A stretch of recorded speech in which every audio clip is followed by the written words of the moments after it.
Assalamualaikum warahmatullahi wabarakatuh.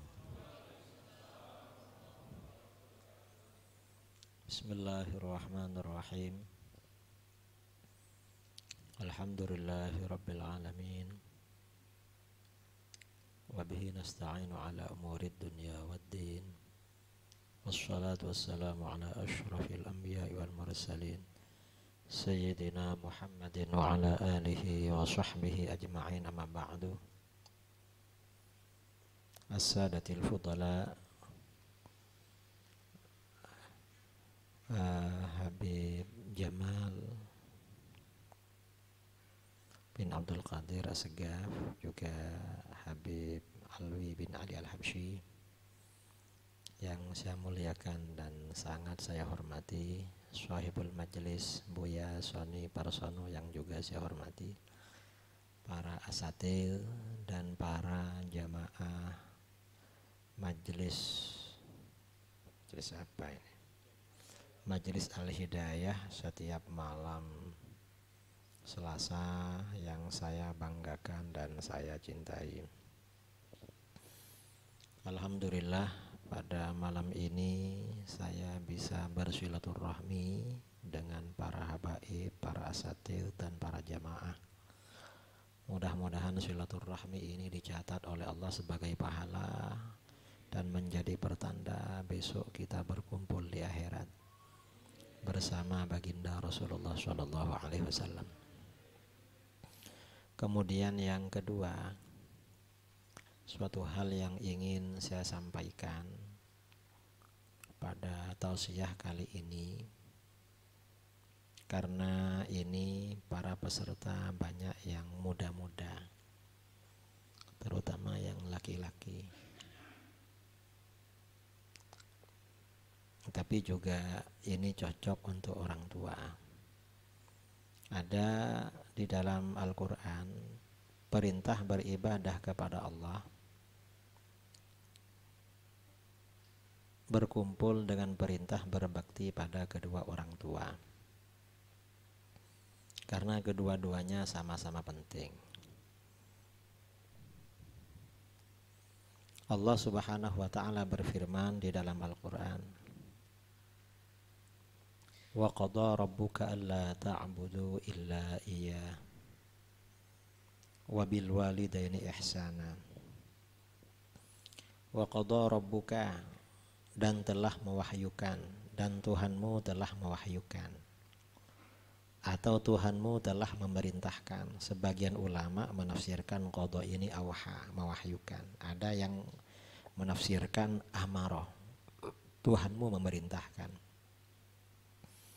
Apa perintah pertama? Allah ta'budu illa iya, yaitu janganlah kalian beribadah, janganlah kalian menyembah kecuali kepada Allah. Ini perintah turun kepada orang-orang musyrik dulu di kota Mekah karena mereka menyembah berhala. Di sini beribadah itu hanya dibolehkan kepada Allah. Karenanya beribadah kepada selain Allah, menyembah selain Allah itu hukumnya syirik, dosa yang tidak diampuni oleh Allah. Seperti menyembah kepada batu, menyembah kepada patung, menyembah kepada penjaga laut, jin penjaga laut selatan, menyembah kepada jin penjaga pohon, jin penjaga apa, itu semuanya tidak boleh. Nah, termasuk persembahan yang tidak boleh yang terjadi di kalangan masyarakat Nusantara, warisan dari orang-orang Hindu dulu. Masyarakat kita yang dekat dengan laut itu ada tradisi petik laut atau larung laut,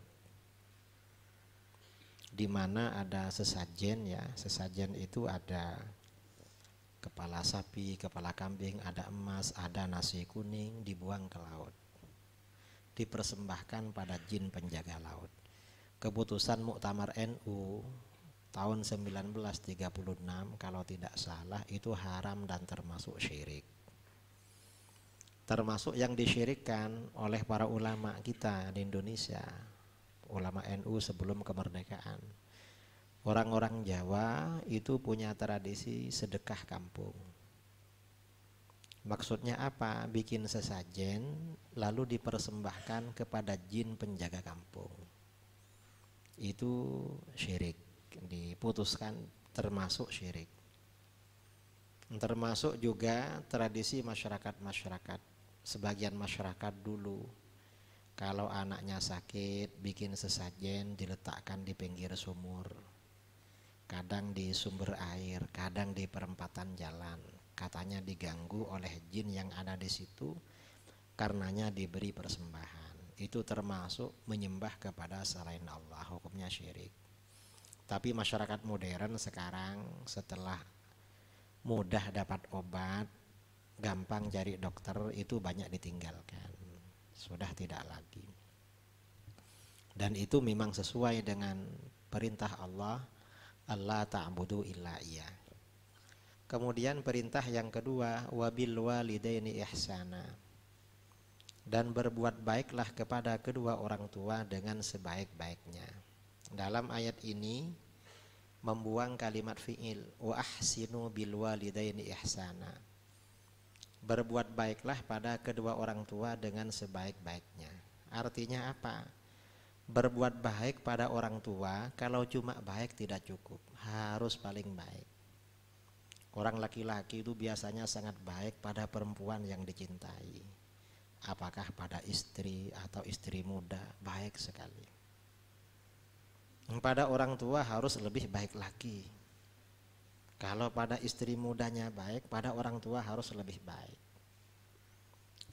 Karenanya di dalam hadis ya, hadis riwayat Bukhari, Muslim lain-lain dari Abu Hurairah radhiyallahu an, Rasulullah sallallahu alaihi wasallam bersabda, ada seorang sahabat bertanya, "Ya Rasulullah, aman ahaqqun nas bi husni sahabati?" Siapa orang yang paling berhak aku perlakukan baik? Orang yang paling berhak saya perlakukan baik siapa Rasulullah? Rasulullah menjawab, ummukah, ibu kamu. Tsummaman, lalu siapa? Ummukah, ibu kamu. Tsummaman, lalu siapa? Ummukah, ibu kamu. Tsummaman, lalu siapa? Tsumma abuk. Jadi kalau kebaikan itu 100%, yang 75% untuk ibu, yang 25% untuk ayah. Yang lainnya untuk orang-orang yang lain. Itu pada kedua orang tua. Nah, kemudian itu berbuat baik pada orang tua. Dalam ayat itu juga diterangkan, imma yablughanna indakal kibara ahaduhuma aw kilahuma fala taqul lahumā uffin wa la tanharhumā. Apabila salah seorang dari kedua orang tua kamu telah mencapai usia tua atau kedua-duanya telah mencapai usia tua, fala taqul lahumā uffin, maka jangan katakan uf pada keduanya.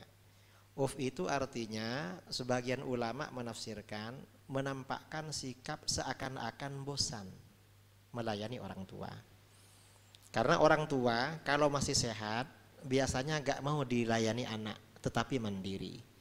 Kalau sudah tidak sehat, kurang bisa berjalan, tidak bisa cari uang, apalagi ya penglihatannya atau pendengarannya berkurang, biasanya sangat membutuhkan pelayanan anak.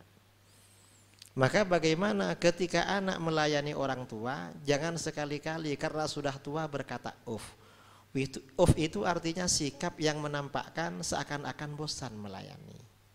Kalau bahasa guru-guru dulu, uf itu artinya diajak bicara oleh orang tua, lalu seakan-akan berpaling atau menjawab, misalnya apa namanya begitu bahasanya, kayak gak cocok begitulah.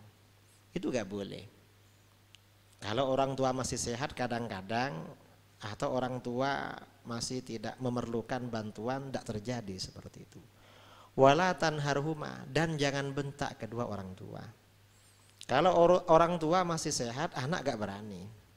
Kalau orang tua sudah sakit-sakitan, sudah butuh pelayanan, walaupun dibentak kadang-kadang cuma senyum orang tua, tidak marah. Itu gak boleh membentak walaupun orang tua tidak marah. Wala tanharhuma, tapi wa qul lahuma qawlan karima. katakan pada kedua orang tua kata-kata yang mulia. Apa kata-kata yang mulia? Sa'id bin Jubair, ulama salaf ya dari generasi tabi'in. Kata-kata yang mulia itu diumpamakan seorang budak punya salah kepada tuannya. Ada budak hamba sahaya punya salah pada tuannya dan tuannya itu songong, tuannya itu pemarah. Kira-kira berbicara bagaimana? Atau misalnya kita bekerja pada seorang bos, kita jadi karyawan, kita punya salah, takut dipecat, takut tidak digaji. Kira-kira gimana cara ngomongnya? Pada orang tua itu harus seperti itu. Itu yang dimaksud wa qul lahuma qaulan karima. Karenanya Imam Syafi'i pernah ditanya, ayu khasimur rajul walidayhi. Apakah boleh orang itu berdebat dengan kedua orang tuanya? Imam Syafi'i menjawab la wala ma'ana alaihima. Dah boleh, bahkan berdebat dengan sandalnya enggak boleh. Entah gimana gambaran berdebat dengan sandalnya orang tua ya. Apa sandalnya orang tua ada di posisi yang bagus, mau kita pindah, kok ada di sini sandalnya? Itu enggak boleh. Sandal ini kok di sini? Karena punya orang tua. Berdebat dengan sandalnya enggak boleh itu. Bahkan kata para ulama, izharul hujjah 'alal walidain minal 'uquq. Menyampaikan argumen, dalil, alasan pada orang tua itu termasuk durhaka. Bahkan kata Imam Asy-Syafi'i juga, ada orang mengibaskan bajunya kena debu, lalu dikibaskan ya, diginikan. Debunya kena, lalu debunya terbang kena ayahnya, kena ibunya, itu termasuk durhaka. Karena sangat mengganggu.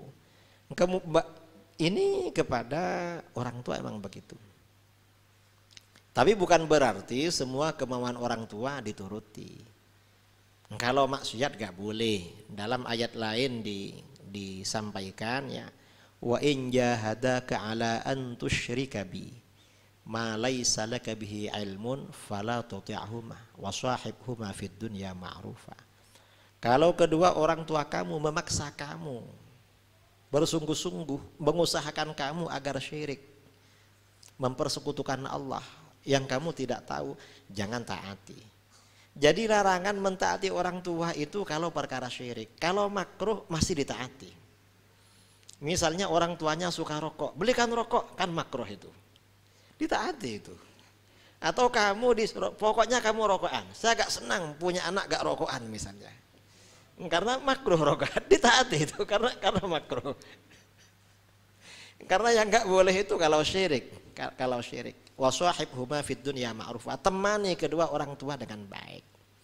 Dan ini penting ya, berbakti pada orang tua ini, karena fenomena saat ini orang itu, karena ini termasuk ajaran Islam, sebagian kelompok yang keluar dari ahlus sunnah, kalau dia itu ada orang asalnya Aswaja, lalu anaknya ikut Wahabi, lah orang tuanya tuh putus hubungan. Enggak ada seperti itu. Hatta orang tuanya syirik gak boleh, harus temani dengan baik. Bahkan di daerah saya ada orang Syiah, ayahnya itu karena gak mau ikut Syiah dipukul sampai mati. Syiah gak ada seperti itu. Hatta orang tuanya orang musyrik, punya orang tua memang musyrik, yang gak boleh diikuti itu kalau ngajak syirik. Kalau nyuruh yang lain-lain diikuti. Ini orang tua. Ini penting ya kita sampaikan, karena ada fenomena di dunia barat dan sekarang menjalar ke dunia Islam. Di dunia barat itu setiap tanggal 22 Desember ada yang namanya Hari Ibu. Dan sekarang menjalar ke dunia Islam. Mengapa ada Hari Ibu?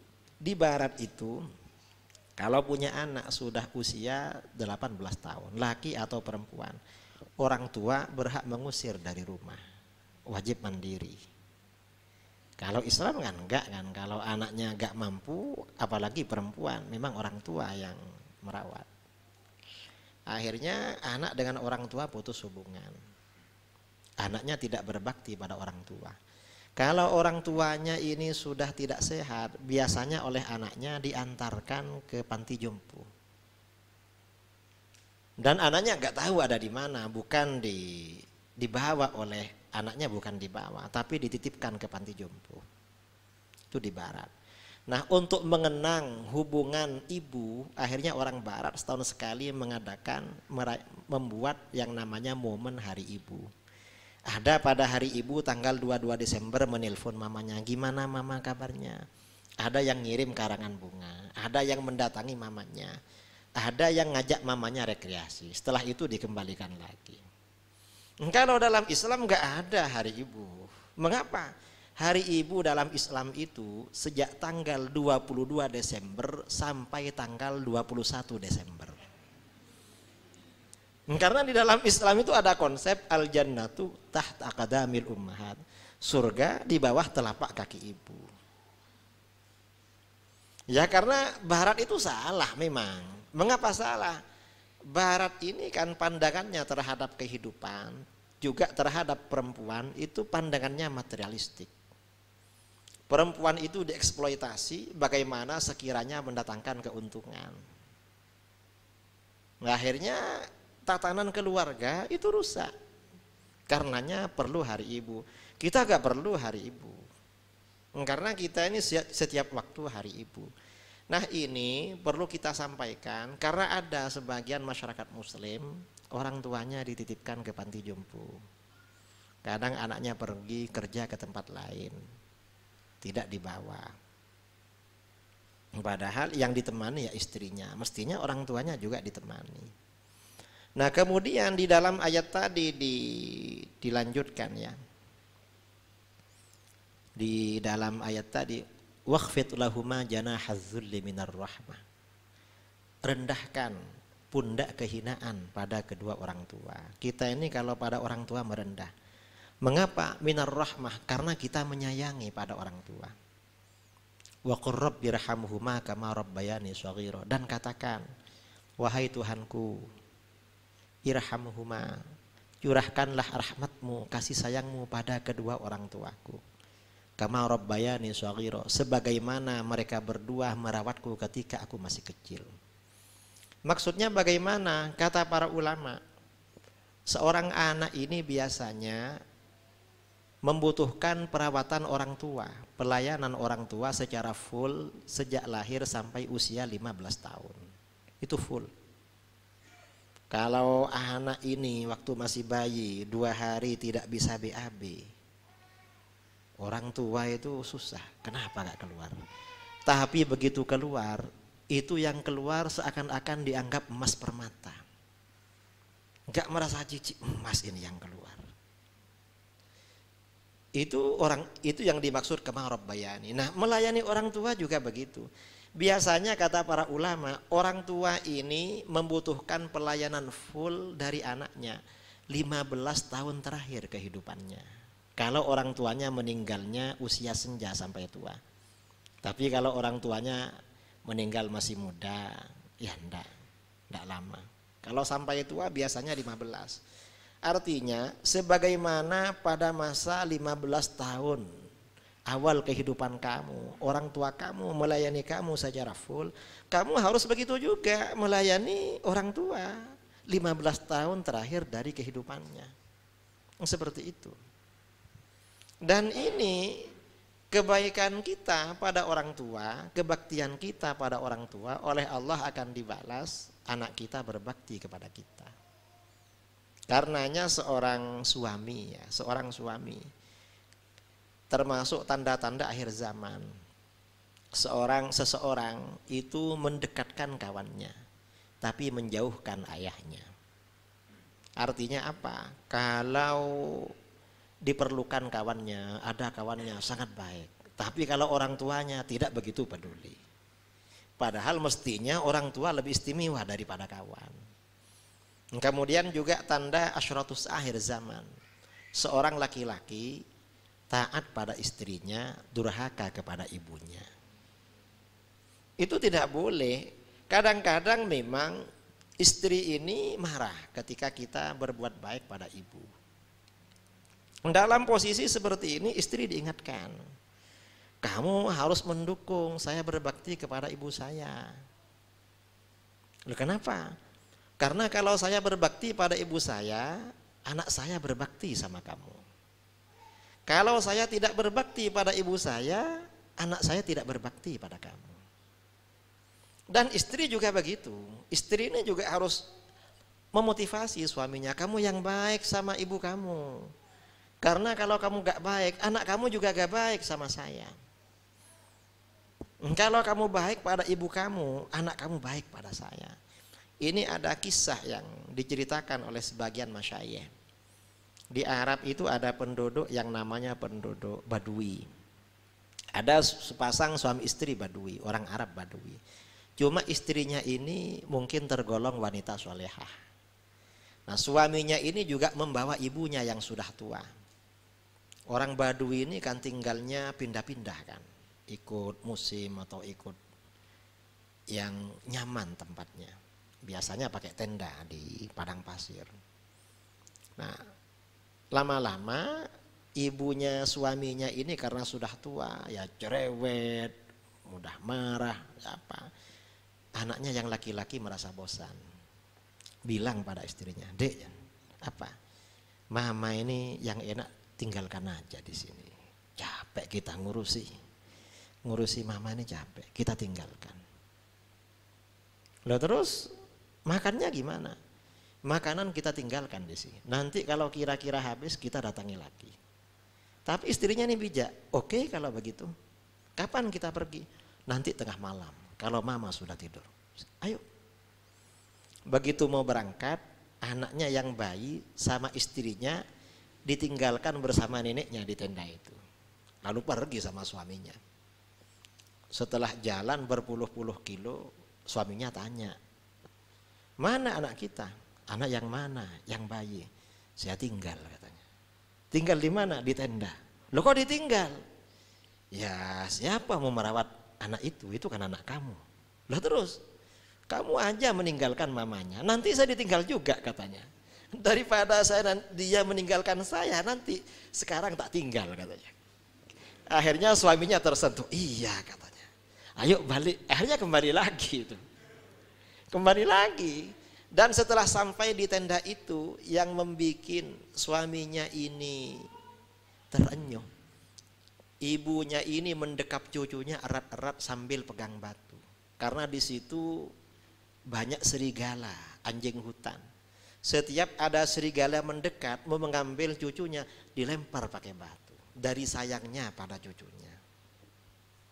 Ini berbakti pada orang tua. Kemudian juga berbakti pada orang tua itu dapat mendatangkan keuntungan, mendatangkan kesuksesan, kebahagiaan di dunia akhirat. Di dalam kitab tafsir Al-Baghawi, Ma'alimut Tanzil, juga dalam kitab Irsyadul Ibad diceritakan, dulu ada suami istri. Mungkin suami istri ini tergolong soleh dan solehah, punya anak bayi laki-laki. Lama-lama suaminya ini sudah merasa sudah sepuh, sudah tua, hampir meninggal. Dia berpikir, anak saya ini mau dikasih warisan apa ya? Saya sudah mau mati ini. Ternyata dia punya pedet, anak sapi. Wah, ini aja warisan. Tapi siapa yang merawat ini? Wong istri saya merawat anak saya. Mau dititipkan ke orang gak ada. Akhirnya anak sapinya dibawa ke hutan. Dititipkan pada Allah. Karena dia orang soleh, sampai di hutan berdoa, "Ya Allah, anak sapi ini saya titipkan kepada Engkau. Tolong dijaga. Kalau nanti anak saya sudah dewasa, membutuhkan anak sapi ini, tolong kembalikan pada anak saya." Setelah dititipkan pada Allah, dilepas. Habis itu sang ayah ini meninggal. Akhirnya anaknya dirawat oleh ibunya sampai dewasa. Setelah dewasa, ibunya sudah gak bisa apa-apa, sudah uzur. Ternyata anaknya ini menjadi orang yang berbakti pada ibunya. Kalau siang hari anak ini sudah dewasa, kerjanya cari kayu ke hutan. Setelah dapat kayu dipikul, dijual ke pasar. Lalu hasilnya dibagi dua.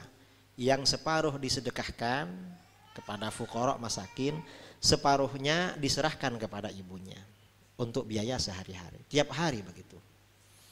Kalau malam hari waktunya dibagi 3. Siang itu 12 jam, malam 12 jam. Yang sepertiga, yang 4 jam itu untuk beribadah pada Allah. Lalu 4 jamnya lagi untuk istirahat, tidur 4 jam. 4 jamnya lagi dia duduk di samping mamanya. Kalau mamanya mengeluh sakit, kakinya dipijit atau garuk-garuk kepala, dicari mungkin ada kutu atau ketombe. Tiap hari begitu.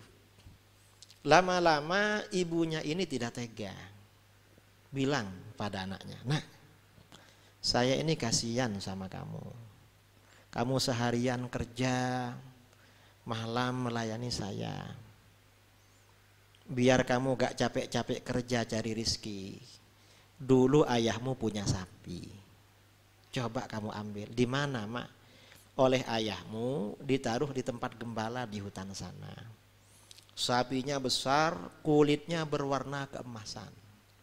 Kalau kamu jumpa sapi itu, kamu besok datangi hutan itu, cari. Kalau sudah jumpa, kamu berdoa pada Allah, ya Allah, kalau memang ini sapi warisan dari ayah saya, kembalikan pada saya. Kalau sapi itu mau sama kamu berhenti, kamu hampiri, pegang kepalanya, bawa pulang. Bawa pulang. Besoknya dicari ke hutan. Lama-lama ketemu, sapinya besar, warna kuning keemasan. Lari. Setiap ada orang lari. Lalu berdoa pada ya Allah, kalau memang sapi itu warisan dari ayah saya untuk saya, kembalikan pada saya. Tiba-tiba sapi itu berhenti. Akhirnya dihampirinya. Begitu dihampiri, kepalanya dipegang, ayo pulang, ikut pulang. Sapinya ini menjawab, "Nah, daripada kamu jalan kaki, naiki saja punggung saya, biar kamu naik saya enak kamu." Lalu kata anak ini, "Saya gak berani naik kamu, karena sama mama saya cuma disuruh pegang kepala kamu, gak disuruh naik." Lalu sapinya ngomong, "Beruntung kamu gak naik saya. Coba kamu naiki saya gak bisa diajak pulang. Tapi karena kamu berbakti pada mama kamu, saya ikut kamu pulang." Akhirnya dibawa pulang. Mahnya sore, "Gimana, Ma? Besok kamu bawa ke pasar, kamu jual." "Mau berangkat, mau dijual berapa, Ma?" "Jual 3 dinar. Sampai di pasar, sudah dibawa. Datang orang, laki-laki. "Ini sapinya dijual." "Iya." "Berapa harganya?" 3 dinar. "Oh, kalau begitu sapi ini saya beli 6 dinar. "Oh, nggak boleh. Ini kata mama harganya 3 dinar. "Saya nggak mau kalau 3 dinar. Ini harganya 6 dinar ini." "Nggak boleh. Kata mama ini 3 dinar. Akhirnya karena gak, ya sudah, kalau begitu saya bawa pulang dulu. Saya konsultasi dengan mama. Ya dah, besok ketemuan. Gimana sapinya? Nggak laku, mah. Nggak laku. Orangnya minta 6 dinar. Jadi bukan nggak laku sebenarnya. Ya sudah, besok kamu datangi jual 6 dinar. Besoknya ketemu lagi. "Berapa ini?" "Ini kata mama 6 dinar. "Ya udah, kalau begitu saya beli 12 dinar. "Oh, nggak boleh. "Kenapa?" "Kata mama 6 dinar ini. Ini harganya 12, bukan 6 dinar. Saya kalau 6 nggak mau, kalau 12 saya mau. Saya kalau 6 saya mau, karena harganya kata mama 6. Akhirnya gak jadi, pulang lagi. Ya sudah, besok ketemuan. Ketemu lagi. "Gimana?" "Ini mah orangnya minta 12 katanya." "Ya sudah, kamu tawarkan lagi 12. Kalau dia gak mau dan naik lagi, sampaikan salam mama. Kata mama ada salam dari mama. Sampian kata mama bukan orang tapi malaikat. Masa setiap naik kamu naik lagi? Ini 3 hari gak laku ini." Dan tanya, "Sapi ini mau diapakan? Kok setiap naik kamu naik lagi. Akhirnya besoknya datang lagi. Berapa? Kata mama 12. Kalau begitu saya tawar 24. Saya tawar lagi kan, kemarin, sekarang ada salam dari mama. Apa? Kata mama, sampean bukan orang, sampean pasti malaikat. Saya memang malaikat. Saya diutus oleh Allah menjaga sapi kamu. Loh, terus sapi ini mau diapakan? Kata mama, sapi ini mau diapakan kalau sampean malaikat? Sapi ini jangan kamu jual dulu. Karena sekarang ini umatnya Nabi Musa sedang bingung cari sapi seperti ini. Yang di surat Al-Baqarah itu ya, yang ngeyel itu. Terus mau dijual berapa? Nanti sapi ini kamu jual dengan emas sebesar sapi ini. Pasti dibeli oleh mereka. Akhirnya lama-lama nggak dijual. Umatnya Nabi Musa yang suka apa namanya? Suka debat, suka ngeyel itu, oleh Allah kan disanksi suruh cari sapi seperti itu. Akhirnya sapi ini laku seharga emas sebesar sapi itu. Ini gara-gara berbakti pada kedua orang tua. Coba sampeyan kira-kira disuruh jual 2 juta. Pedagangnya, pembelinya minta 4. Kira-kira langsung diterima apa enggak itu? Tapi kan orang ini kan berbakti pada orang tua, orang soleh. Kalau kita ini kan sudah tergiur, wah ini rezeki ini, sudah macam-macam. Coba ini waktu dijual 3, 6 diterima, sangat rugi. Atau yang terakhir 24, karena kalau 24 dinar, 20 dinar itu 85 gram. 85 gram. Sedangkan 5 dinar 17 gram. 17 tambah 85.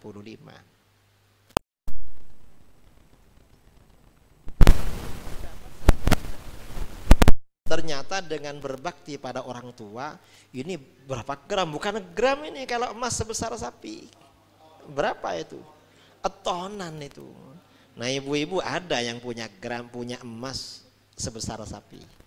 Enggak ada, paling emasnya yang di rumah suaminya maksudnya. Kan emas juga itu.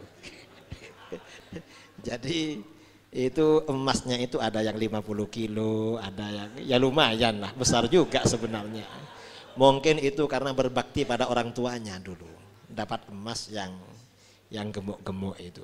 Kira-kira. Nah ini berbakti pada orang tua itu membawa berkah. Dan berbakti pada orang tua ini tidak putus ketika orang tua sudah meninggal, enggak. Walaupun orang tua sudah meninggal, bersedekah untuk orang tua termasuk birrul walidain, menyambung hubungan kerabat orang tua termasuk berbakti pada orang tua, mendoakan orang tua berbakti pada orang tua, mendoakan.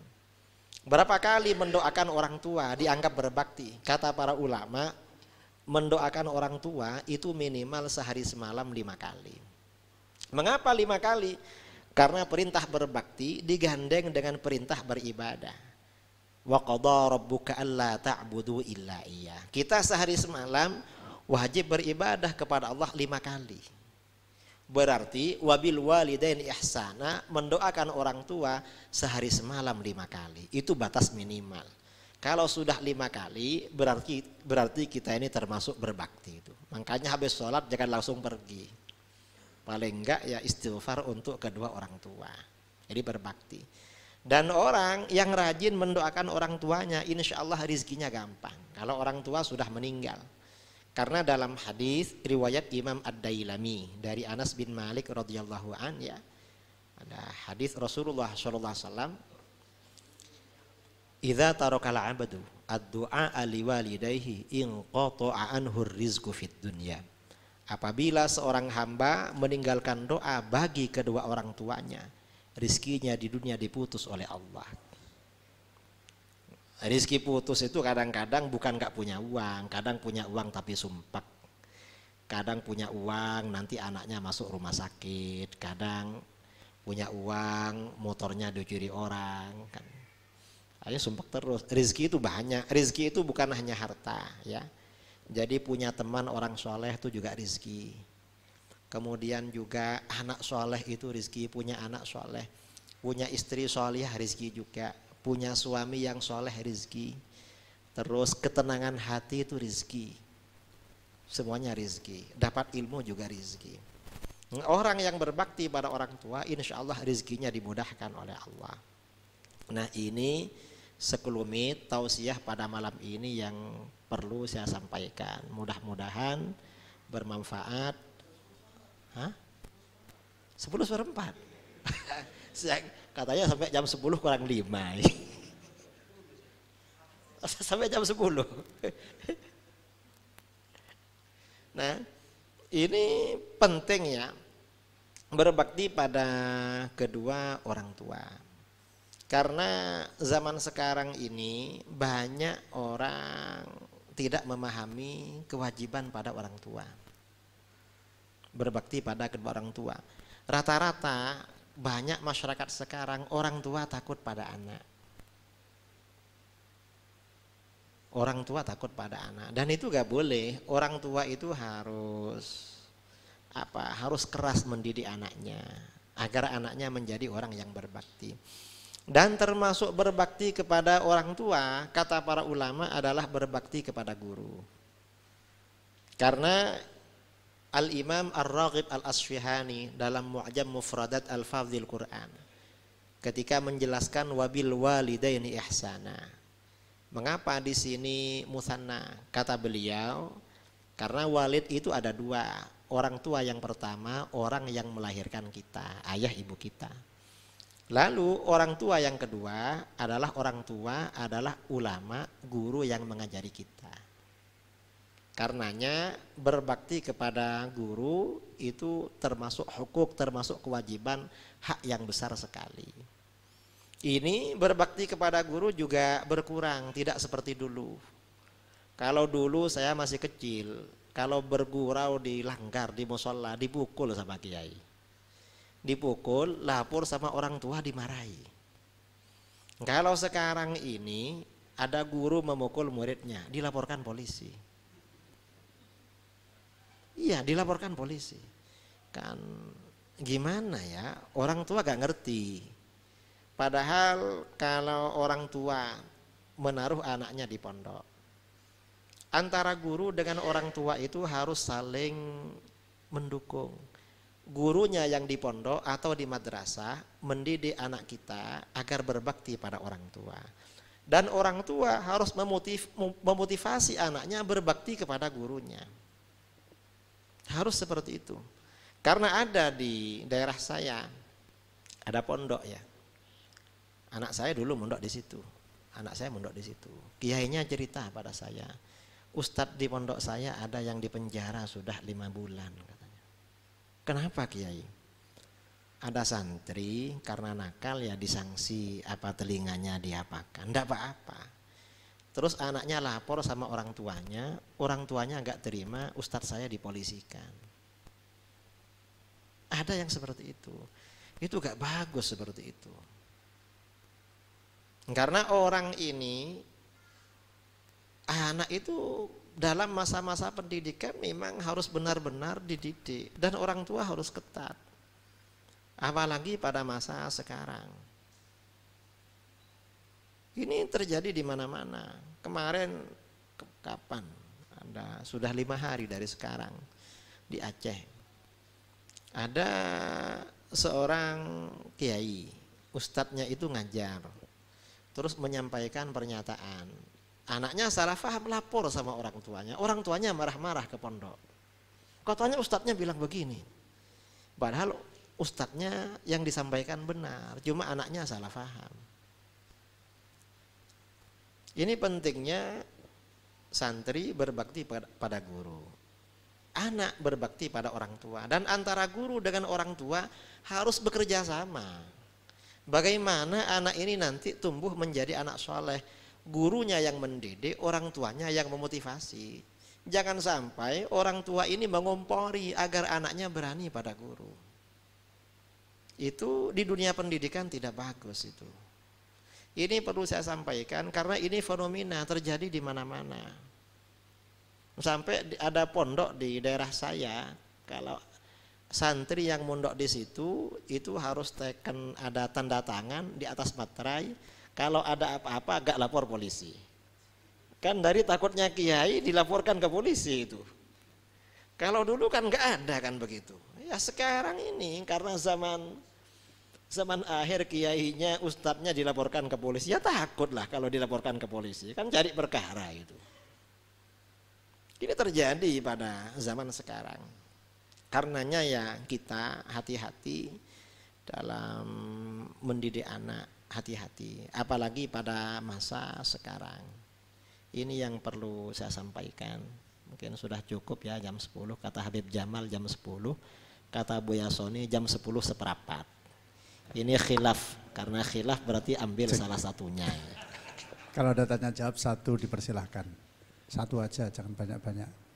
Mas Budi. Ada silahkan kalau ada satu saja pertanyaan. Oh, terus.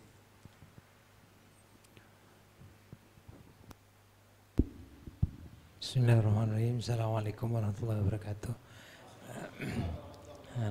Mau tanya Kiai, kalau dalam walid itu ada birrul walidain, juga ada uququl walidain. Apakah dalam ustadz atau guru kita juga ada uququl ustadz? Apakah sama porsinya apa gimana? Terima kasih. Ada juga uquq, bir itu ada juga. Kepada ustadz juga begitu. Cuma ya kalau kepada ustadz itu hubungannya dengan ilmu. Kalau uquq kepada ustadz itu ilmunya nanti. Makanya kata Imam Abu Sahal As-Su'luki, beliau berkata, "Man qala li syaikhihi lima lam yuflih." Siapa yang berkata pada gurunya, "Kenapa kok begini guru?" Gurunya ngasih pesan, "Kok begini? Ini gak akan sukses." Kata beliau. Karenanya ya harus bertaubat. Berat memang. Tapi ini guru dalam suluk ya. Dan dalam apapun ya seperti itu. Pada guru itu memang harus hati-hati. Dan biasanya murid yang berbakti kepada gurunya itu ilmunya berkah. Berkah itu artinya bisa bertambah dan banyak orang senang menimba ilmu dari yang bersangkutan. Itu terjadi dalam riwayat-riwayat kan banyak sekali, seperti kisah Ibnu Abbas yang sering diceritakan oleh para ulama, bagaimana Ibnu Abbas itu berbakti kepada baginda Rasulullah SAW. Ibnu Abbas itu sering keluar masuk rumah Rasulullah karena salah satu istri Rasulullah, Siti Maimunah, itu bibinya Ibnu Abbas. Jadi sering bermalam di situ. Kalau Rasulullah lagi di rumahnya Siti Maimunah, oleh Ibnu Abbas disiapkan air wudhu. Rasulullah bangun mau tahajud, siapa nyiapkan? Ibnu Abbas. Lalu pernah Ibnu Abbas ini ketika Rasulullah sholat tahajud, Ibnu Abbas sholat di belakangnya. Karena sholat di belakangnya oleh Rasulullah ditarik, diluruskan. Begitu Rasulullah fokus pada sholatnya mundur lagi, gak mau lurus. Selesai sholat Rasulullah tanya, "Kamu saya luruskan kok mundur lagi, ada apa?" Ibnu Abbas menjawab, "Engkau Rasulullah derajatnya tinggi, kita ini di belakang derajatnya. Jadi gak pantas kalau lurus-lurus, harus takzim ada di belakang." Rasulullah senang dengan doa itu. Akhirnya Rasulullah mendoakan Ibnu Abbas, "Zadakallahu ilman wa fahman." Semoga Allah menambah kamu ilmu dan kecerdasan. Karenanya Ibnu Abbas ini cerdasnya luar biasa. Didoakan Rasulullah 1 kali, langsung bertambah melebihi orang biasa. Karena Rasulullah itu doanya langsung ijabah. Itu pada masa Rasulullah SAW. Dan setelah Rasulullah wafat, Ibnu Abbas ini berkata kepada teman akrabnya, "Rasulullah ini sudah wafat. Gimana?" Ibnu Abbas ini masih remaja, masih masa-masa belajar, masih belasan tahun, mungkin belum balik waktu itu. Bilang pada temannya, "Rasulullah sudah wafat. Gimana kalau kita ini mendatangi para sahabat yang senior? Kita belajar, tanya hadis-hadis Rasulullah. Ternyata temannya gak mau. Kata temannya, sekarang ini sahabat senior masih banyak. Siapa yang mau belajar sama kita? Kita belum dibutuhkan, santai aja. Akhirnya Ibnu Abbas ini belajar sendirian. Setiap datang ke rumah para sahabat yang senior, beliau gak berani ketuk pintu dan gak berani panggil. Bagaimana? Menunggu di luar. Padahal beliau sepupu Rasulullah SAW. Kadang-kadang menunggu sahabat yang bersangkutan, mungkin yang bersangkutan beribadah atau istirahat. Ibnu Abbas sampai tertidur di depan pintu. Tertidur, mungkin tertidurnya agak lama sampai kena debu bajunya. Begitu yang bersangkutan keluar, ya Allah, kamu ini ibnu ammi Rasulullah, anaknya paman Rasulullah. Kenapa gak beritahu kalau kesini? Gak beritahu, kok nunggu di luar? Kata Ibnu Abbas, saya yang butuh, saya mau belajar. Sangat takzim memang Ibnu Abbas. Jadi belajarnya luar biasa. Karena Ibnu Abbas ini belajarnya luar biasa, maka bagaimana? Belajarnya, takzimnya pada guru-gurunya. Kalau berjumpa dengan, termasuk gurunya Ibnu Abbas ini Zaid bin Thabit. Kalau berjumpa dengan Zaid bin Thabit, tangannya dicium. Loh, kok cium tangan saya? Kamu sepupu Rasulullah. Sampean ini guru saya, katanya. Dan dipegangkan, kudanya dipegangkan untuk naik.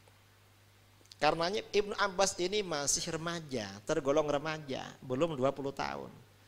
Sudah menjadi salah satu tim pertimbangan Khalifah Umar. Sayyidina Umar ini kalau ada permasalahan biasanya mengundang sahabat yang senior-senior. Sayyidina Ali, Sayyidina Utsman, kemudian Zubair bin Awam, Sa'id bin Zaid, yang sepuh-sepuh. Yang muda cuma Ibnu Abbas, yang remaja. Lama-lama karena Ibnu Abbas ini dipanggil, diikutkan terus dalam permusyawaratan ini, majelis permusyawaratan khalifah. Sahabat-sahabat senior protes, Amirul Mukminin, ini anak muda kok ikut terus. Anak kita kan seusia dengan dia. Kenapa gak pernah diundang, katanya. Kok cuma ini yang muda yang diajak? Anak-anak kita kan banyak seusia dia. Kenapa? Sayyidina Umar gak jawab. Suatu ketika Sayyidina Umar berkumpul dengan para sahabat senior, ada Ibnu Abbas, Sayyidina Umar ngetes, tanya, ma ra'yukum fi qaulihi ta'ala, bagaimana pendapat kalian tentang firman Allah Ta'ala, idza jaa nasrullahi wal fath wa ra'aitan nas yadkhuluna fi dinillahi afwaja fasabbih bihamdi rabbik wastaghfirhu innahu kana tawwaba. Apabila pertolongan Allah dan pembukaan kota Mekah telah datang, Mekah telah ditaklukkan, dan manusia berbondong-bondong masuk agama Allah, maka bertasbihlah dengan memuji Allah dan memohon ampunan pada Allah. Sesungguhnya Allah Maha Penerima Taubat. Ayat ini gimana maksudnya? Kata Sayyidina Umar. Para sahabat yang senior jawabannya enteng. Itu sudah jelas Amirul Mukminin. Pokoknya kalau pertolongan Allah sudah datang, artinya Rasulullah menang, Ka'bah Mekah sudah dikuasai, ditaklukkan, lalu orang-orang bangsa Arab ini berbondong-bondong masuk Islam. Rasulullah diperintahkan banyak wiritan, tasbih, tahmid, istighfar. Itu perintah. Lalu kata Sayyidina Umar, wa ma qauluka ya Ibnu Abbas? Menurut kamu Ibnu Abbas bagaimana? Apa kata ya Amirul Mukminin, hadza na'yun li Rasulillah sallallahu alaihi wasallam. Ayat ini pemberitahuan Rasulullah akan wafat Amirul Mukminin, katanya. Loh kok begitu? Ya ini kalau sudah begini Rasulullah disuruh tasbih, tahmid, istighfar, berarti akan wafat. Lalu kata Sayyidina Umar, ini makanya ini saya panggil terus, katanya kalian nggak bisa seperti ini. Ini Ibnu Abbas. Jadi memang sejak masih remaja itu sudah luar biasa. Karenanya kata Sayyidina Ali, Ibnu Abbas yanzuru ila dhahril ghaib min sitrin raqiq. Ibnu Abbas ini melihat perkara gaib dari tirai yang tipis, tembus. Karenanya begitu konflik antara Sayyidina Ali dengan Muawiyah bin Abi Sufyan, kata Ibnu Abbas, la yaliyanna hadzal amra Muawiyah. Nanti yang jadi khalifah ini Muawiyah katanya. Itu loh kok bisa? Ibnu Abbas itu mengambil dari ayat Al-Qur'an. Ada di dalam ayat Al-Qur'an surah Isra itu ya. Wa man qutila mazluman fala yusrif fil qatli innahu kana mansura. Gimana ayatnya itu? Barang siapa yang dibunuh secara zalim, maka walinya jangan berlebih-lebihan membunuh pihak lawannya karena akan diberikan kemenangan oleh Allah. Ini Muawiyah nanti menang karena Sayyidina Utsman itu qutila mazluman katanya. Ibnu Abbas dari situ, dan benar Muawiyah menjadi khalifah. Nah, Ibnu Abbas menafsirkan seperti itu. Dan Sayyidina Ali itu termasuk gurunya Ibnu Abbas. Khulafaul Arba'ah termasuk guru Ibnu Abbas. Dan ini yang menjadi pokok Ibnu Abbas ini takzimnya kepada gurunya, kemudian rajinnya belajar. Memang harus seperti itu. Itu Ibnu Abbas. Ibnu Abbas ini mau bertanya pada gurunya kadang gak berani. Pernah bersama Sayyidina Umar ada pertanyaan, baru 2 tahun baru berani bertanya itu. Itu kan dari takzim pada gurunya. Kalau sekarang kadang cukup SMS, WA gitu ya. Beda ya dengan orang-orang dulu itu takzim pada gurunya, kemudian birrul walidain memang luar biasa. Saya kira itu pertanyaan tadi. Wallahu a'lam. Masya Allah, matur nuwun Kiai. Cukupnya insya Allah. Beliau Kiai itu Romli capek insya Allah. Datang di keluar tol jam 10 tadi, keluar tol Masaran. Langsung kita jemput, langsung di Iskarima. Terus dari Iskarima langsung ke tempat Habib Alwi. Dari tempat Habib Alwi langsung ke sini. Insya Allah beliau capek, terus kemudian besok pada subuh harus sudah berangkat menuju ke Pekalongan.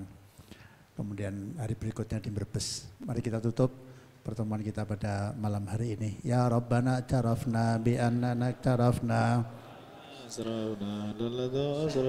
Fatub alaina tauba taksilu kulla habah wastur lana al-awrati wa amini rawati waghfir li walidina rabbi wal ahli wal ihwani wa syairil hilani wa kulli di mahabbah aw jiratin wal muslimina ajma'a minar rabbi isma fadlan wa judan manna la biktisabin minna bil mustafa rasulina dhabi kulli suli Salam Rabbi alaihi wa alihi wa sahbihi dadata sisubi walhamdulillahi fil bati wat tanahi walafu minkum salam